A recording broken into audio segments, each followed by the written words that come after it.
Alors, tout d'abord, merci pour l'invitation. Très content d'être en Tunisie et très touché par l'hospitalité.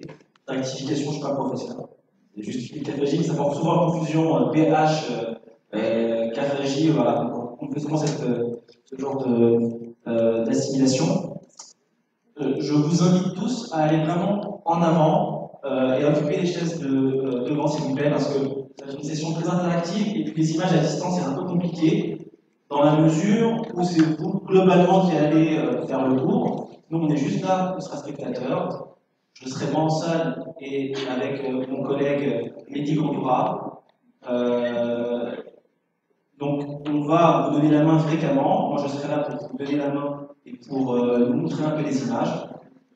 Donc, pour ceux qui sont en arrière, voilà, c'est une invitation massive, plus qu'une incitation. Mehdi, je te donne la parole. Oui, bonjour tout le monde. Donc, on va commencer notre séance.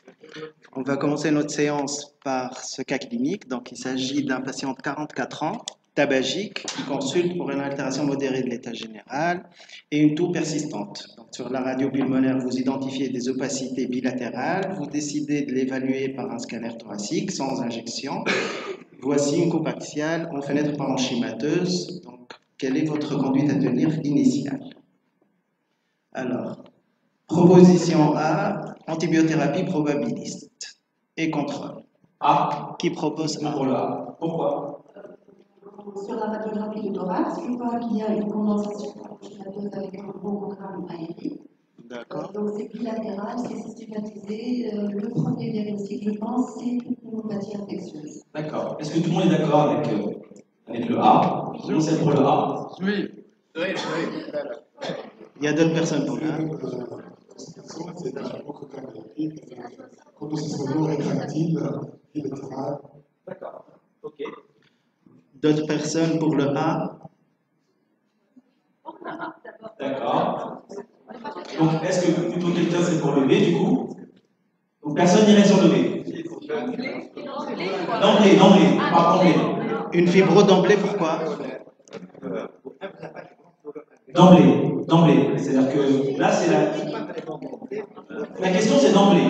Est-ce que sur cette image, sur cette coupe, sur ce patient, vous iriez sur l'antibiothérapie et un contrôle? Est-ce qu'il y a un inflammatoire? Pas très important. Il n'y a pas d'éléments cliniques significatifs autres que ceux qu'on vous a donnés. C'est vraiment un cas de figure. Jean-Marc. On nous dit que c'est un tabagique, on ne sait pas combien. Ça pourrait être bilatéral, ça ressemble à une pneumopathie infectieuse, donc on n'a pas le droit de se passer à côté d'un cancer pendant 2 mois. Un contrôle de pneumopathie infectieuse, c'est 2 mois plus tard. Moi, je crois qu'on n'a pas le droit de rester 2 mois pour que ça s'institue chez ce malade. D'accord. Donc, on tirait plutôt sur le B. Bah, non, je mettrais quand même une antibiothérapie probable. D'accord. Mais tu ferais un B d'emblée. D'accord.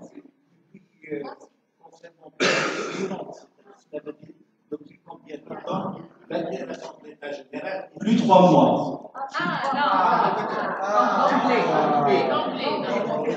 Il a eu des antibiotiques ou pas? D'accord.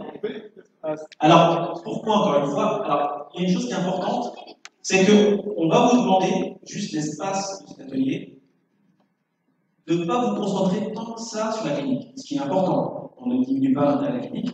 Néanmoins, nous, on veut vous amener vers autre chose, c'est s'intéresser à l'imagerie. Peut-être qu'on a d'emblée des indices sur l'imagerie que vous ne récupérez pas pour vous aiguiller sur la qualitative. C'est ça qui est intéressant. D'accord?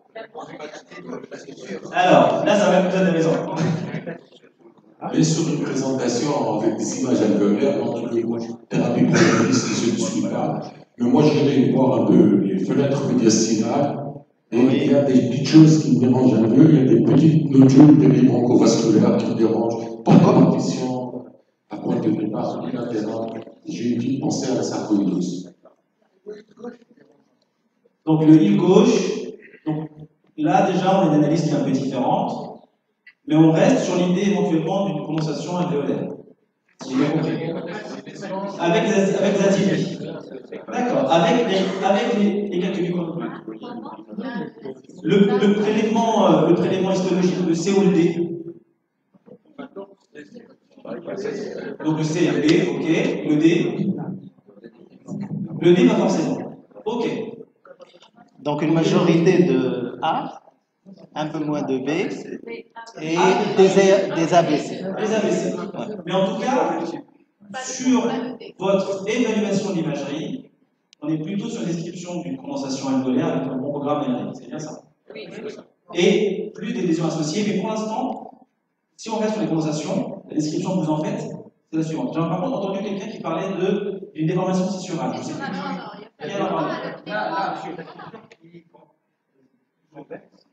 La scission qui est convexe. Avec le pointeur.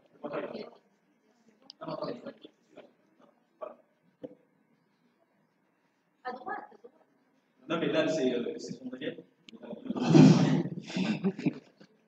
Donc, c'est plutôt à gauche que vous considérez le moment scissural. À droite. Alors, de l'autre côté, c'est à droite. Montrez-nous. Montrez la chaise. D'accord. D'accord. Les deux côtés, un moment scissural. Ok. D'accord. Bien, à l'animateur. Donc, Je m'adresse à l'animateur, s'il vous plaît. Il faut savoir synthétiser les catégories pour ne pas trop prolonger, parce qu'on ne va pas rester jusqu'à demain. ne vous inquiétez pas, on a 45 minutes, j'ai l'impression. Je me souviens que j'ai 45 40, minutes. je vous arrête et je demande si vous n'aurez pas ça ne va pas faire. Ne vous inquiétez pas. Ne vous inquiétez pas. Non, mais On arrivera à 45 minutes, on en reparlera. Juste une chose. C'est intéressant. Tous les tutos qu'on a là, en fait, elle va être très importante pour ce qui va suivre. J'ai juste entendu le terme votre raisonnement, c'est de dire on a un mouvement scissural et condensation, et donc c'est pour cela que je vais recontrôler. Donc le mouvement scissural, pour vous, c'est peut-être un argument pour une inflexion. C'est bien ça que j'ai compris. Ok. Donc l'objectif de notre présentation aujourd'hui, c'est de détailler l'analyse des condensations parenchymateuses au scanner pour orienter au mieux la prise en charge initiale. Donc, on vous propose un plan. On va commencer par définir qu'est-ce que c'est une condensation parenchymateuse pulmonaire. On va voir ensemble les étiologies possibles de ces condensations parenchymateuses. On va discuter ensemble autour de quelques cas cliniques. On s'intéressera aussi aux pièges qu'il faut connaître. Ils ne sont pas nombreux, mais il y en a quelques-uns qui sont à connaître. Puis, on va détailler comment analyser une condensation parenchymateuse et on va finir par une synthèse. Donc, on va commencer par définir qu'est-ce qu'une condensation parenchymateuse pulmonaire. Donc, du point de vue imagerie, c'est une hyperdensité. Qu'est-ce qu'une hyperdensité au scanner? C'est tout simplement une tache blanche sur du poumon noir. C'est une hyperdensité étendue qui ne laisse pas transparaître les parois bronchiques et les vaisseaux sanguins. C'est ce qui la différencie de verre dépoli qui laisse transparaître les parois bronchiques et les vaisseaux sanguins. Alors, quelles sont en pratique courante les étiologies qui peuvent donner une condensation parenchymateuse? Donc, comme on le voit bien, la liste, elle est très longue. Et les diagnostics possibles sont innombrables. Donc, comment s'en sortir dans tout ça? Parce qu'au scanner thoracique, il y a des éléments sémiologiques qui serait vraiment dommage de s'en priver parce qu'ils permettent de nous orienter d'emblée vers une gamme diagnostique particulière et orienter la conduite à tenir et la prise en charge immédiate. Donc, on va commencer par ce premier cas. Donc, je vous donne peu de renseignements cliniques. C'est plus ou moins fait exprès, mais il n'y a pas d'éléments sémiologiques ou de contexte ou de clinique qui sont discriminants et qui ont été volontairement omis. Donc, il s'agit d'un homme de 55 ans qui se présente pour dyspnée et fièvre. Qu'est-ce que vous pensez des images? Un volontaire pour décrire? Voilà. Il n'y a aucun enjeu. Hein, donc, allez-y. De toute façon, on a déjà traité. Sur ces groupes de scanner, je vois qu'il y a des lésions d'abord sécurisées au niveau de l'homme supérieur qui contient des hypertrophies. Une branche un peu dilatée, c'est très probablement soit des lésions emphysèmes, soit des lésions oreillères lobulaires, mais je ne pense pas parce qu'il n'y a pas de distorsion scissurale. Sur la lobère supérieure droite, des lésions bilatérales avec des condensations au niveau des deux bases, surtout au niveau de la Nelson droite. La droite. Donc là, c'est des condensations décrites au niveau des deux bases. Et il y a la Nelson, on la voit dans la condensation à droite. D'accord. que tout le monde est d'accord sur l'analyse initiale des lésions allergiques? Aussi à gauche sur la fissure. D'accord. Ok, intéressant. Donc on a entendu condensation, on a entendu déclive, on a entendu emphysème. Alors, donc si On a entendu aussi dilatation de bronche. on a entendu Bronche aussi un peu dilatée. oui. D'accord. Alors, ce qu'on peut décrire sur ces images-là, en effet, il y a des condensations parenchymateuses qui sont en effet bilatérales, mais plutôt périphériques. C'est des condensations qui sont plutôt périphériques. C'est des condensations qui ne sont pas déclives. Il y a des zones qui ne sont dans des zones qui ne sont pas déclives. C'est des condensations qui sont limitées par la scissure. Et effectivement, il y a un bronchogramme. En effet, le bronchogramme, si on zoome un peu, si on s'intéresse à ce bronchogramme-là, on voit bien qu'en effet, il y a un bronchogramme. Et la particularité de ce bronchogramme-là, c'est un bronchogramme qui est régulier. Donc, c'est des condensations périphériques, non déclives pour quelques-unes, bronchogramme régulier. Et juste, j'aimerais revenir sur effectivement, il y a eu ce questionnement autour d'une bronchectasie éventuellement. Et on va différencier ici, à votre avis, une bronchectasie d'un bronchogramme régulier. Voilà. Il n'y a pas de perte de l'effillement dans la périphérie. Parfois, on voit très bien les bronches, et on peut effectivement se prendre sur la description en pensant qu'il y a une bronchectasie. Sachant que la bronchectasie en soi, c'est un élément qui peut orienter. Donc, autre élément qu'on a entendu dans la salle, lésions aériques. Qu'est-ce que vous pensez de ces lésions aériques-là? Est-ce que c'est des kystes? Est-ce que c'est du rayon de miel? Est-ce que c'est de l'emphysème? Pourquoi? La paroi, en effet, c'est un élément qui peut être discriminant, mais chez certains patients où l'emphysème est chronique ou que c'est un poumon un peu âgé, l'emphysème il peut avoir une certaine paroi. Ce qui est intéressant là, c'est de zoomer et de regarder l'artère centrolobulaire. On voit bien l'artère centrolobulaire, donc il s'agit effectivement d'emphysème centrolobulaire. Donc, pour résumer, c'est des condensations périphériques, non déclives, un bronchogramme aérique sur un poumon emphysémateux. Si le texte s'y prête, on a envie de dire que c'est de l'infection. Deuxième cas clinique. Là, c'est suivant. Là, il y a des problèmes ici. Mais c'est pas grave, vous avez pas l'infection. Ouais. Donc, passe au suivant. Alors, que pensez-vous des images? Autre patient, autre contexte. D'accord? Ok. On voit l'opacité, la condensation, et puis sur l'autre scan, on voit en bas, donc la flèche, un halo inversé, c'est assez suggestif du diagnostic de pneumopathie localisée. D'accord. Autre chose? Autres éléments intéressants? D'autres images régulées, il y a côté du péricarde, il y a d'autres images régulées. dans une sous-pleurale. D'accord. Il faut se méfier dans le contexte des processus néoplasiques, enfin, des formes secondaires dans la processus néoplasique. D'accord.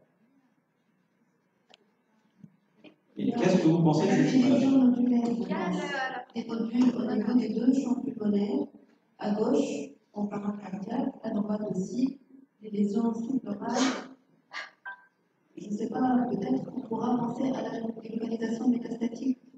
C'est ce qui a été effectivement aussi discuté, c'est-à-dire la présence de nodules en plus de condensation alvéolaire, une présentant un signe de halo inversé, peuvent éventuellement effectivement évoquer une organisée dans un contexte néoplasique.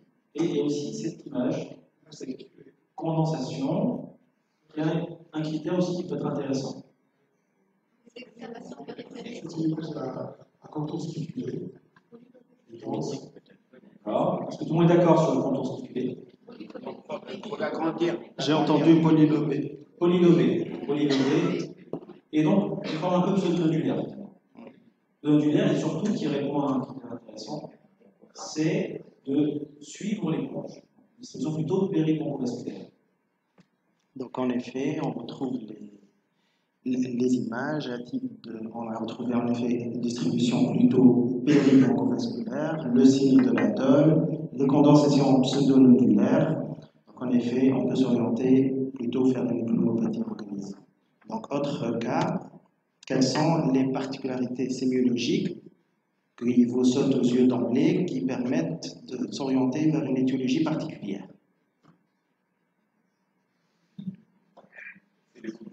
Non, c'est un autre patient. C'est deux autres patients. Ça, c'est un patient, et ça, c'est un patient. C'est pas le même patient, mais je suis derrière. C'est la même chose derrière. Alors, j'entends des gens parler. Qui levez la main, ceux qui peuvent intervenir. Moi. D'accord. Ce serait aussi, j'aimerais vraiment que tout le monde participe. N'hésitez pas à participer, il n'y a vraiment aucun enjeu. Donc, on voit qu'il y a des gens qui sont plus à l'aise. Et on voit aussi que les autres participent et donnent leur avis. N'hésitez pas vraiment à faire des erreurs de description. C'est pour ça qu'on est là. D'accord? Je pense qu'il y a un aspect de crazy évident. Alors, qu'est-ce que vous entendez par le crazy baby? C'est un épaississement au niveau des septas, plus intense avec un verre dépoli à l'intérieur du lobule pulmonaire. Donc, par définition, le crazy baby, c'est un verre dépoli et des septas interloculaires épaissis surajoutés. Est-ce qu'on est vraiment dans ce cas de figure? Donc, moi, je dis que vous parlez des images de droite. Je ne pense pas. Les autres que j'ai pas entendus encore. Ceux que j'entends pas aujourd'hui, ils payent un coup à tout le monde.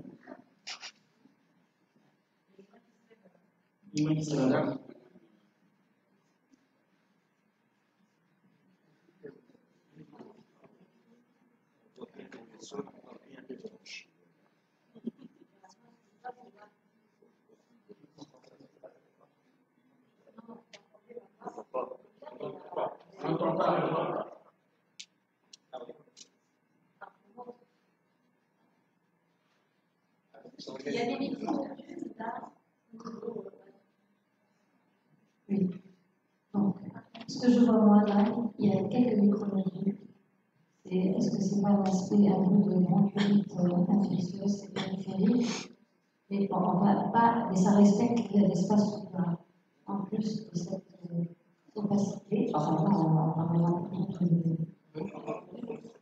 est-ce qu'on entend? D'accord. Donc, cette opacité qui a s'attaquer, et je pense, parce que l'image est bien bougée, mais je pense qu'il y a des hypercartés à la clé. Donc, j'ai entendu micronodule, crazy baby. Est-ce que vous êtes tous d'accord déjà pour dire qu'on a des hyperdensités étendues, qui sont des lésions principales? L'idée, c'est derrière, quels sont les critères que l'on peut faire ressortir qu'on voit sur ces hyperdensités étendues qui pourraient nous aiguiller éventuellement. Alors, on va rester sur l'image de gauche d'abord. L'image de gauche, vous en pensez quoi? Très bien, on j'entend.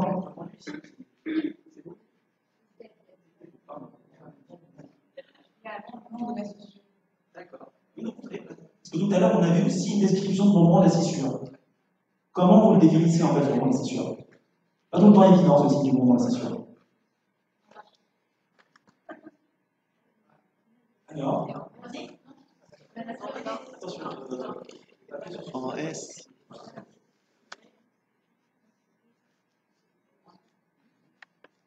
Ok. Donc, tout à l'heure aussi, sur le premier cas d'introduction, plusieurs ont décrit des mouvements de scissure. Le mouvement de scissure, c'est en fait une trajectoire qui est déviée de la scissure.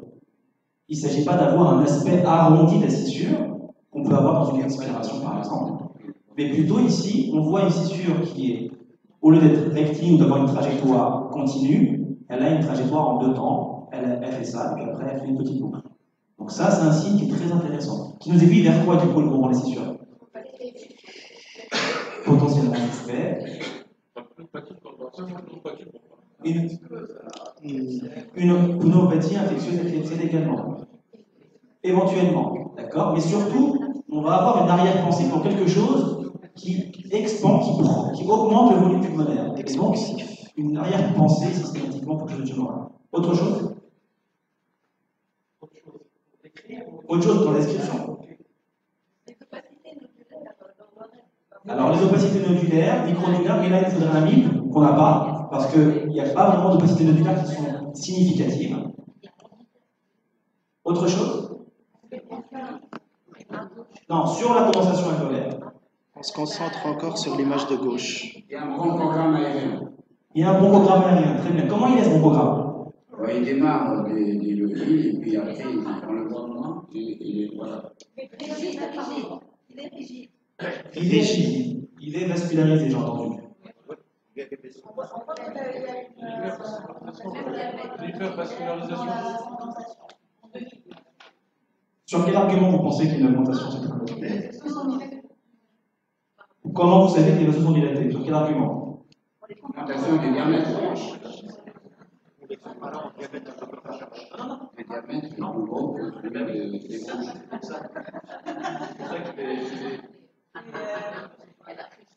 Alors, vas-y Miki, parce que Donc on voit bien qu'il y a en effet un bronchogramme aérique au sein de cette compensation, mais surtout il y a une réduction de calibre de ces bronchogrammes. C'est ce qu'on appelle un stretch bronchogramme ou un bronchogramme étiré. C'est une réduction longitudinale du calibre de la branche qui est fortement évocatrice d'un processus extrinsèque qui comprime la branche. Autre élément sémiologique qu'on retrouve sur l'image de gauche, pas vraiment de crazy paving parce qu'il n'y a pas d'épaissement, mais plutôt un branching hétérogène.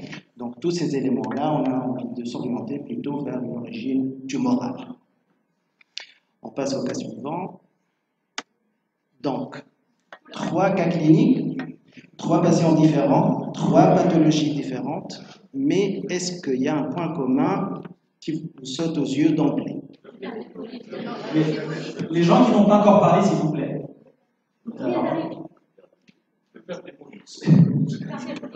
Vers des points. D'accord.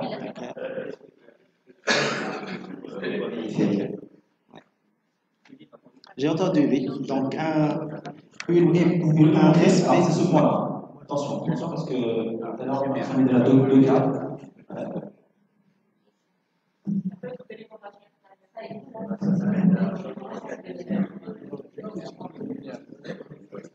Montrez sur les autres images, s'il vous plaît. Eh bien oui. Je crois qu'il y a un seul bouton pourtant. Mais il y a quelqu'un qui veut nous saboter notre programme. Il y a du sabotage. Alors, effectivement, là, il y a des anomalies, il y a des régions-là qui sont effectivement rares. Et également ici. Alors, c'est un respect relatif de l'espace sous-pleural, c'est une épargne relative. Elle indique quoi? Elle indique que ces condensations hystéréophonies, en fait, sont un point de départ plutôt central et non vers la périphérie. C'est ce que ça veut dire. En fonction du moment où on arrive, effectivement, on a 3 diagnostics qui entrent en compétition systématiquement. On l'a vu hier sur la conférence épi aiguë, l'hémorragie intracolaire. Et un 3e diagnostic, la pneumocystose. Et merci. Donc voilà, donc le premier c'était en effet une pneumocystose, le deuxième un OAP et une hémorragie intra-alvéolaire. Autre cas clinique. Qu'est-ce que vous pensez des images et est-ce qu'il y a des éléments sémiologiques qui vous interpellent d'emblée? Donc fenêtre parenchymateuse. D'accord. L'hétérogénéité sur quelle fenêtre? Fenêtre médiastinale, parenchymateuse pulmonaire. D'accord. Il y a une hyperclarté, d'accord, sur l'image médiastinale. D'accord. D'accord, sur la fenêtre parenchymateuse, donc la densité en périphérie est moindre que la densité au centre. Qu'est-ce que ça vous évoque? Qu'est-ce que c'est comme signe? Juste pour qu'on s'écoute, il y a quelqu'un qui met une description ici qui dit hyperdensité périphérique plus prononcée que le centre. C'est la définition d'un signe de halo inversé ou signe de Laton. D'accord.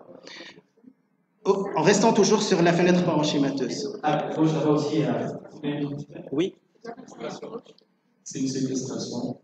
Alors ça, c'est un diagnostic, c'est pas une description. Voilà. Le siège se dessous. Le siège, il est comment? Et postérieur, périphérique et recours.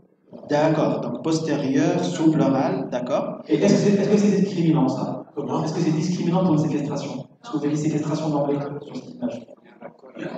Sur la côté de l'ordre, on voit un vaisseau, probablement. Non, c'est un effet de coupe volumique. C'est pas un vaisseau. C'est pas l'image par enchaîneuse de l'image médiastinale, c'est pas les mêmes. C'est pas au même temps. C'est pas au même temps. C'est pas une histoire de temps, c'est pas au même niveau. Non, non, ce que je veux dire par là, c'est que c'est une seule en même temps du malade. Moment. Mais c'est le même malade, c'est le même niveau de couple. C'est le même diagnostic. Bah oui. Oui, monsieur. Il y a un respect du vice avec le rat, ce qui est Qu'est-ce que vous entendez par le viscéral sous-pleural? C'est l'espace avec le point. Voilà. Ça. Voilà. Alors, nous, les cas précédents, on avait vraiment, je reviens en arrière d'un cran, vous voyez, ça c'est vraiment une image de respect, c'est-à-dire la corticale de 10 cm du poumon, qui n'est pas atteinte par les plages blanches. Alors que là, on a vraiment, ça c'est censé être le patient, effectivement c'est un temps différent, Jean-Marc qui a plombé dans un truc. Et du coup, la conversation ici, elle touche la plaie, elle est au contact, et donc elle est par définition sous-pleurale. Le fait de dire que c'est sous-pleural déjà, ça nous envoie vers une gamme en particulier. Alors il y a une question de présentation qui a été dit, c'est effectivement que la périphérie est plus dense, le centre est plus clair, et ça se voit bien sur la plaque médicinale. Il y a autre chose qui est intéressante. Vous n'avez pas encore entendu. La densité calcique. Densité calcique. Attention, tout ça c'est injecté. C'est un scanner injecté d'angle. Donc, prise de contraste périphérique. Non. L'angle de raccordement. L'angle de raccordement, attends, j'entends ici une forme triangulaire et une forme plutôt géométrique. D'accord. Vous avez compris. Forme périphérique triangulaire. Déjà, vous voyez, ce signe de la forme nous aiguille. Très intéressant. Pas forcément spécifique, nous aiguille. Autre chose. Donc, jusqu'à maintenant, on a dit sous-pleural, périphérique, sous-pleural ou périphérique, triangulaire, le signe de l'atoll, et que pensez-vous du rehaussement sur la fenêtre médiastinale?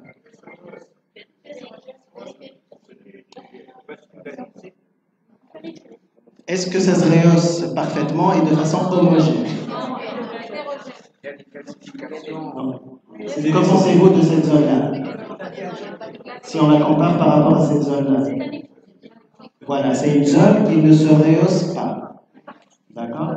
Et autre élément qu'on pouvait décrire dans la fenêtre parenchymateuse, c'est l'absence de bronchogramme.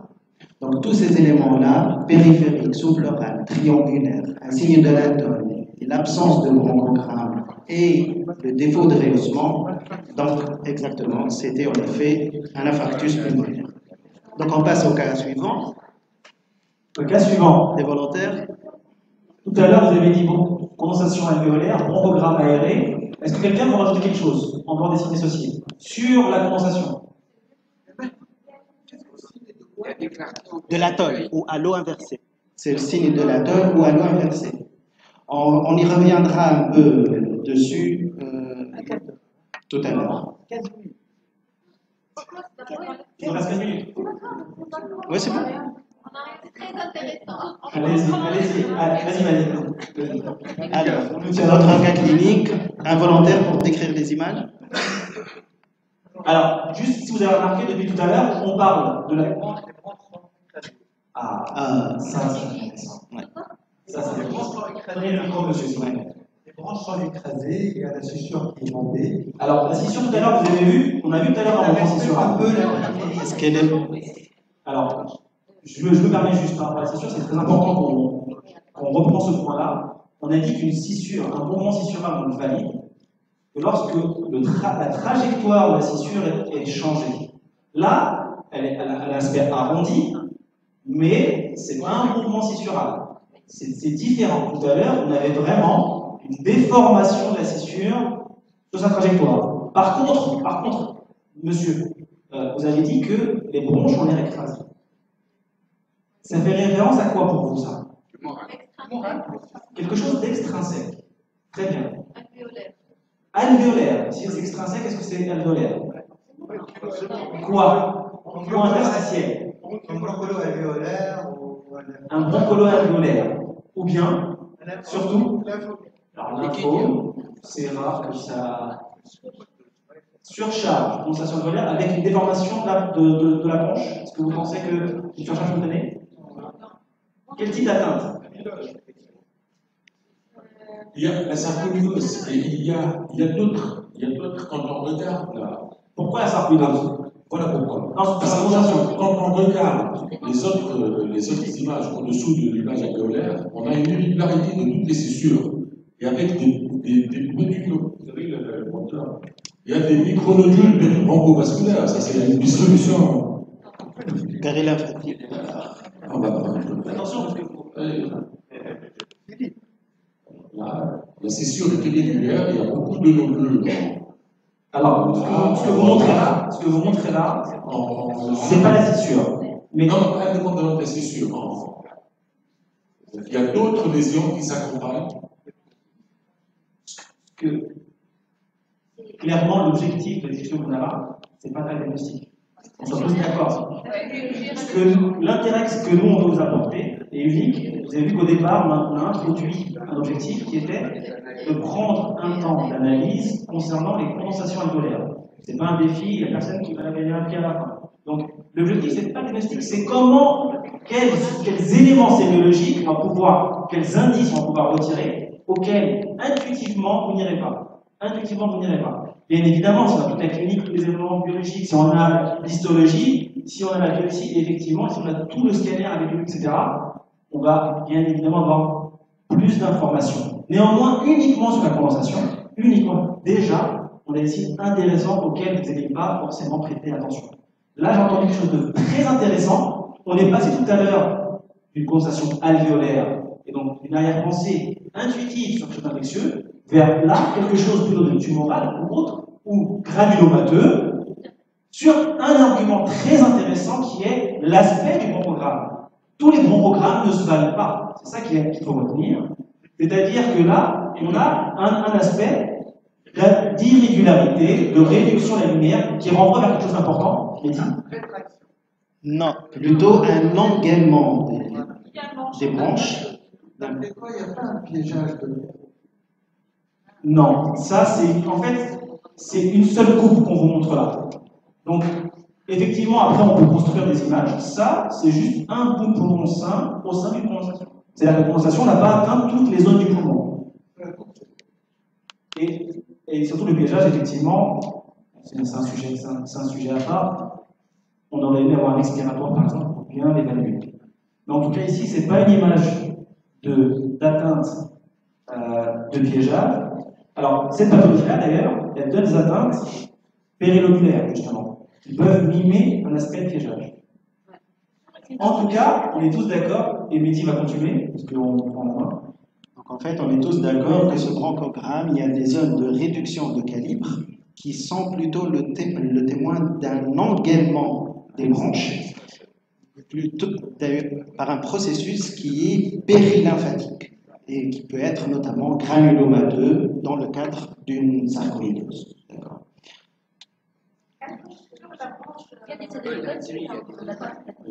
Là, on reste sur les condensations, s'il vous plaît. Condensation.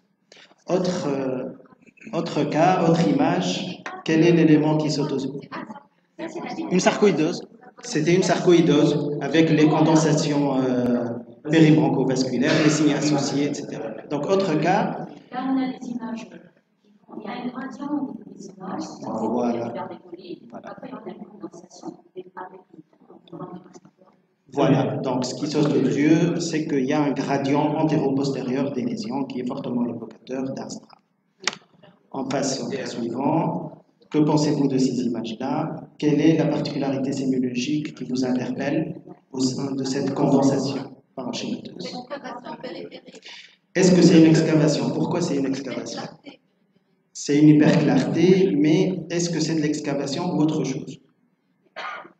Quelle hyperclarté en fait? C'est-à-dire que quand on dit le mot hyperclarté, en dessous du terme hyperclarté, alors déjà, c'est vrai que le terme hyperclarté ou d'opacité, par exemple, sont des termes qui sont plutôt employés en radiographie, alors que là, dans ce cas-là, on peut parler de lésions aériques. Et dans les lésions aériques, effectivement, il y a l'excavation, l'origonière, les kystes, l'anticète, tout ça sont des lésions aériques différentes. C'est important justement d'apporter une précision de la description qui peut aiguiller vers le diagnostic. Et chacun de ces éléments, de ces lésions aériques, par exemple, ont une définition particulière, ont des critères particuliers. Il y a une condensation périphérique, oui.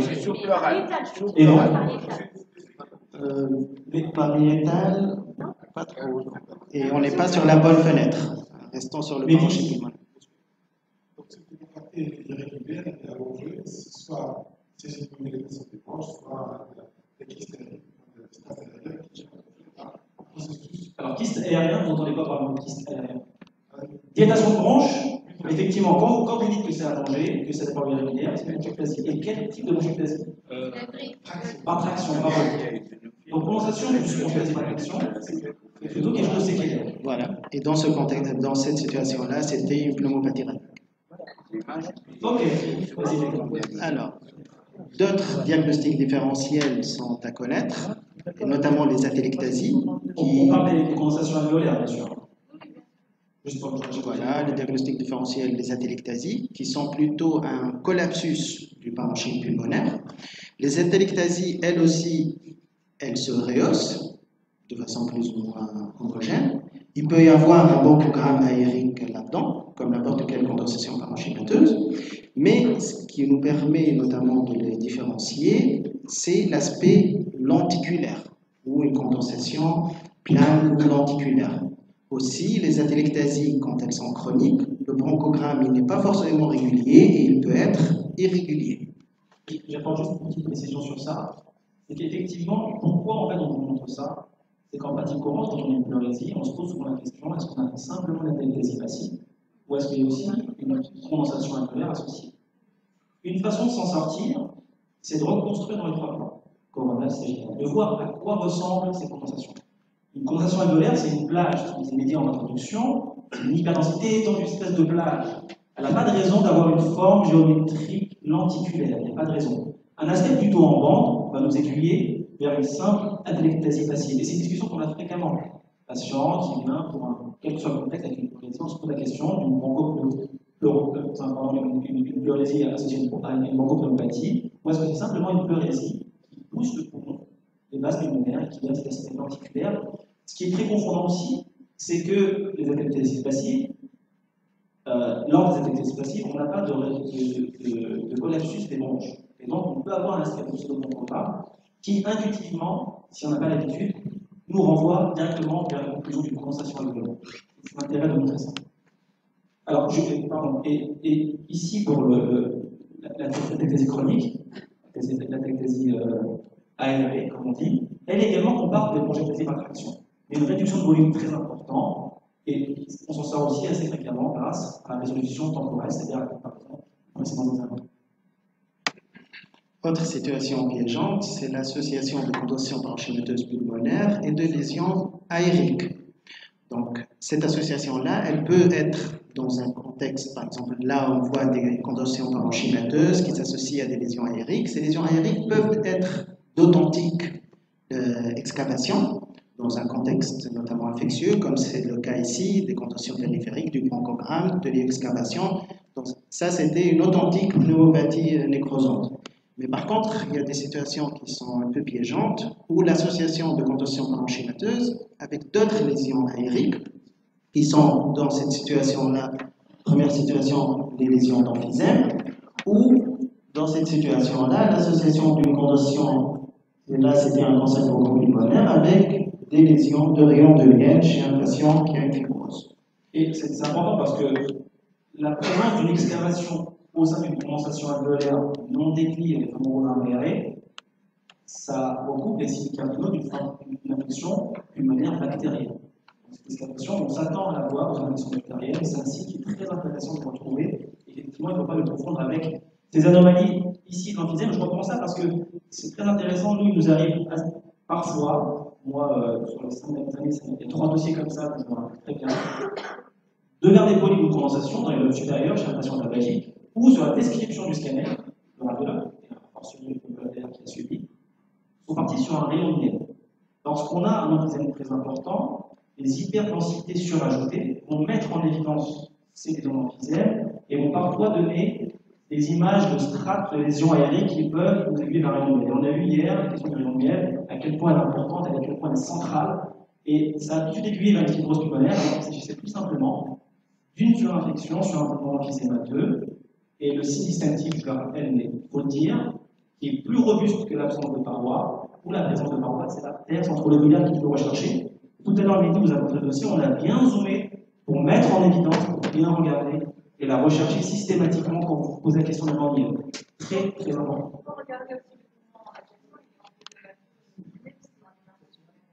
C'est vrai, mais on peut tout à fait avoir un patient, chez le patient tabagique, du rayon de miel en cas de fibrose pulmonaire.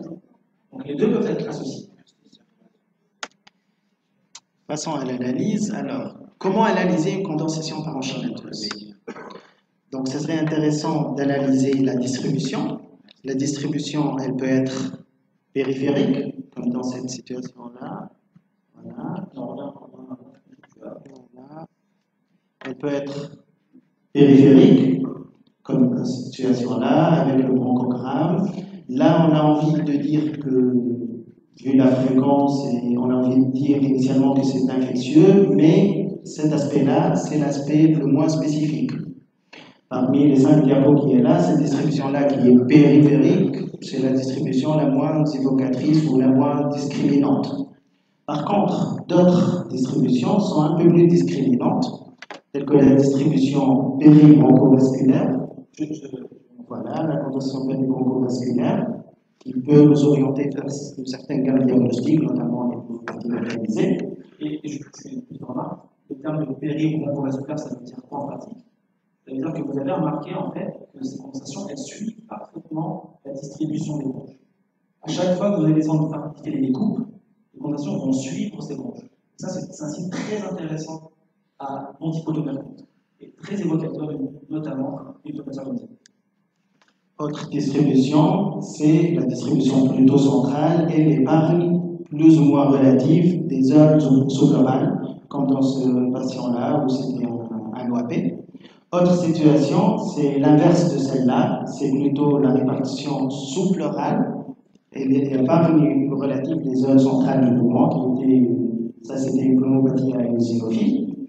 Et toujours dans la distribution des lésions, d'emblée, on peut remarquer dans ce cas-là un gradient antéro-postérieur des lésions qui va montrer vers un SDA.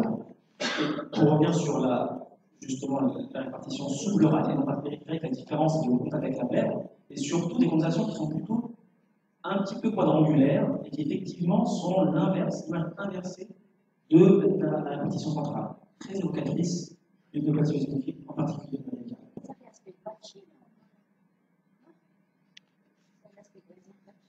Condensation centrale. Elle dit, est-ce que c'est patchy? Le terme patchy, je dis ce terme-là, mais en tout cas, il veut dire en fait des anomalies hétérogènes.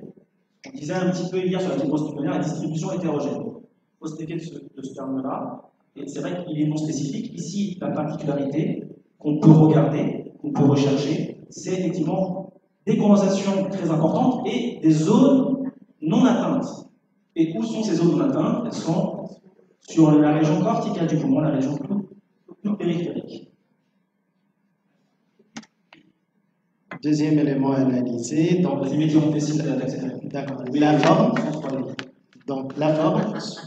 Donc là, soit il n'y a pas de forme dans cette situation-là, la situation est vraiment discriminante. D'autres formes sont un peu plus discriminantes, telles que l'aspect pseudo-nodulaire, à ce niveau-là, le pseudo-nodulaire, ou bien l'existence d'un signe de l'atoll ou halo inversé, qui nous oriente vers une certaine gamme diagnostique. Donc, signe de l'atole, on peut évoquer la pneumopathie organisée, on peut évoquer certaines atteintes fongiques, un régénère. L'infarctus pulmonaire aussi peut donner un signe de l'atole. La forme aussi, dans ce cas-là, c'est la forme triangulaire, donc il nous oriente vers l'infarctus pulmonaire.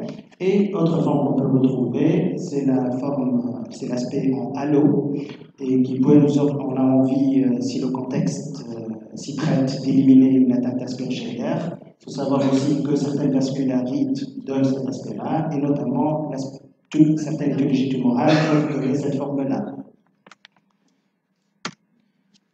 Troisième élément à analyser, c'est l'aspect du bronchogramme. Donc, le bronchogramme, comme on l'a vu dans le cas où c'était infectieux, le bronchogramme peut être régulier. C'est la situation la moins discriminante. D'autres situations sont un peu plus discriminantes, comme le cas qu'on a déjà vu, c'est le stretch bronchogramme, où le bronchogramme est étiré par ce processus extrinsèque. Ce qui confronte aussi notre hypothèse, comme on l'a dit, c'est le bombement de la scissure ici. Autre élément, c'est l'absence tout simplement de bronchogramme. Comme dans le contexte, comme dans le cas de l'infarctus pulmonaire, il n'y a tout simplement pas de bronchogramme dans la condensation. Autre situation un peu plus discriminante, c'est les bronchectasies par traction, où on trouve ces images tubulées à parois irrégulières, avec une condensation, il y a de la rétraction. C'était le cas de la pneumopathie radique. Et la dernière situation, le bronchogramme qui peut avoir un aspect plutôt d'engaiement bronchique suite à ce processus d'origine périlymphatique où il y a un engaiement des bronches, une réduction irrégulière du calibre des bronches. Et juste pour ça, comparez-le à cette image-là, c'est-à-dire à le bronchogramme à parois régulières, continue. Ici, parce qu'effectivement, si on ne compare pas à une image normale, on peut s'y méprendre. Et c'est en introduction un peu ce qui est arrivé, c'est-à-dire tout de suite les partitions de sensation angulaire, sans aller remarquer que ce bronchogramme n'est pas régulier. Un point vraiment central dans la dispensation angulaire. Oui. Je pense que le temps est très court en fait et que Betty est déjà en par rapport à la pneumonie radique. Ça aurait été bien de voir la bronchectasie en reconstitution, et c'est ça ce qui va peut-être facile. Je vous accorde 5 minutes supplémentaires. Et on est. Vas-y, Autre élément à analyser, donc, c'est l'aspect des scissures. Donc, la scissure peut être attirée, et il y a là une réduction du volume pulmonaire, donc là, il y a une ectasie. La scissure, elle peut être bombée dans un processus qui est expansif, notamment tumoral, ou bien, ça c'est les deux situations qui sont un peu discriminantes, et la troisième situation qui est une situation un peu moins discriminante, c'est une scissure qui est tout simplement respectée, qui n'est pas dépassée, qui est tout simplement respectée. Et en fait, ce qu'il faut retenir de ce diapo, c'est que les concentrations peuvent s'associer à un volume constant, réduction de volume ou augmentation de volume. L'infectieux peut être vu dans les trois cas de figure. On peut avoir les trois cas de figure. Néanmoins, dans ces deux cas de figure-là, la perte de volume ou l'augmentation peut renvoyer à l'idée qu'une condensation est associée à une obstruction proximale, et ici à un processus expansif. Dans ces deux cas de figure-là, on va aller quand même d'emblée vers une fibroscopie et aller rechercher ce qui se passe au niveau des bronches. Autre élément à analyser, c'est donc la densité. Donc la densité, on peut l'analyser soit sur un scanner injecté d'emblée, soit sur un scanner non injecté. Donc ce qu'on voit, c'est que la condensation parenchymateuse, que ce soit d'authentiques condensations parenchymateuses ou de l'ectasie, peut se rehausser de façon plus ou moins homogène après injection de produits de contraste. Ça, c'est la situation la moins discriminante, parce que la majorité des condensations parenchymateuses se rehaussent. Une situation un peu plus discriminante, c'est une condensation où il y a une zone qui ne se rehausse pas. C'était notre cas d'infarctus pulmonaire. Et d'ailleurs, Jean-Marc a fait la remarque tout à l'heure, soit une surinfection, soit une inflammation autour qui se crée en fait dans les 24-48 heures après le farcissement. Et donc on a une partie du poumon qui se rehausse bien, l'inflammatoire ou infectieux, et le centre qui est nécrotique, qui peut envoyer vers l'infarctus ou vers un processus aussi tumoral nécrotique. Et dans certaines situations, c'est intéressant aussi d'apprécier la densité des contusions parenchymateuses sur un scanner qui est réalisé sans injection de produit de contraste. Comme chez ce patient-là, c'est un patient un peu âgé, ingestion chronique de l'huile de paraffine. On voit les condensations qui sont de densité spontanée un peu écondense. Donc, on utilise un outil qui permet de mesurer la densité, on met un ROI dessus, et ce qui nous permet d'avoir une densité spontanée à moins 32 unités Hounsfield, donc une densité plus ou moins graisseuse, donc on peut évoquer dans des pneumopathies lipidiques. Autre dernier élément sémiologique pour lequel on peut s'intéresser, donc comme on a vu, il y a des éléments à décrire et analyser pour les contusions parenchymateuses.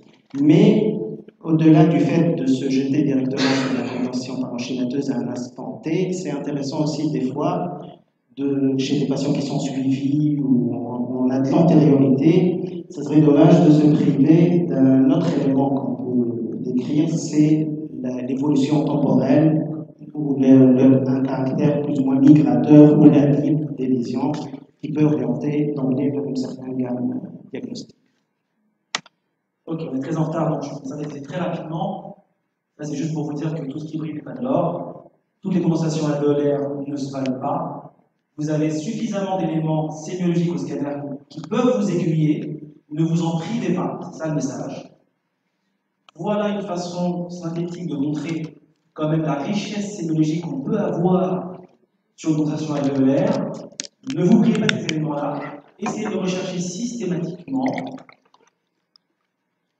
Et effectivement, on ne perd pas de vue le contexte clinique et les hypothèses diagnostiques qui, chacune derrière, vont recouper certains de ces éléments. Certaines pathologies vont avoir plusieurs de ces éléments. En les recoupant, effectivement, on peut mieux orienter les gammes diagnostiques. Et on vous remercie pour votre participation.